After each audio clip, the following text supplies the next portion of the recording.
Hello and welcome to Sum If Checked. My name's Jeff, I'm glad you're here. Let's just jump right in. I recently received the following question.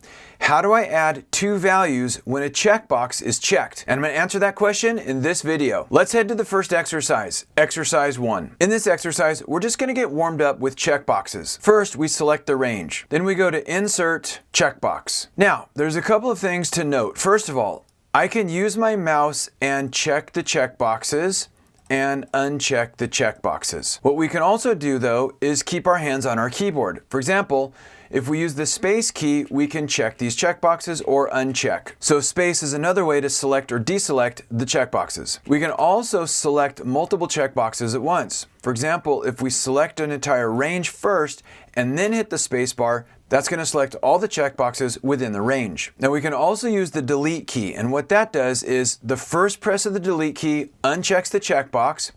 The second press of the delete key actually deletes the checkbox. So it's just important to be aware of these keyboard commands when we're working with checkboxes. The next thing to be aware of is what is the underlying stored value. So these cells basically contained a formatted checkbox, but behind the scenes, the underlying stored value is a Boolean value. That means it's a true or false value. And that enables some very cool functionality. But let's just go ahead and confirm. If I select this cell, I can see in the formula bar it says false. If I check the checkbox, in the formula bar I can see the underlying stored value changes to true. So it's toggling between true or false. And this is what I mean. The formatted value looks like a checkbox, but behind the scenes, the stored value is a Boolean value, true or false. And we're going to leverage that Boolean value in the next exercise. Exercise 2. All right, and this is going to get to the heart of the actual question, which is if a checkbox is checked, we want Excel to add two values together. And when it's unchecked, we don't. We want that to be reversed. So here's a customer, here's the item, here's the price, here's the installation, and here's the total. So in some orders, I want to bill for installation, in some orders I don't. So currently the total is $1,400. When I check this checkbox, what we see is the total goes to $1,500. Now there's several different ways to actually implement this, but behind the scenes, what's really going on is this. We have the price, $1,400. We have this installation, and what I'm doing here is I'm multiplying the value in D6, that's our checkbox, by the value in E6, 100. So hold on, like what's going on? How can I multiply a true or false value? Well, behind the scenes in Excel's calc engine, what's happening is a false is considered 0 and a true is considered 1. So what we're doing is we're saying multiply the value in D6, which is basically 1 or 0, by the value in E6. So if this is unchecked, it's 0 times 100 or 0. If it's checked, it's 1 times 100 or 100. And then we get this total, which is basically just the sum. And there are other ways to implement this concept. For example, let's just delete all this. And let's just say cost. And what we'll say is equals, it's going to be 1,400 plus, and then it's going to be this times this. Close function and enter.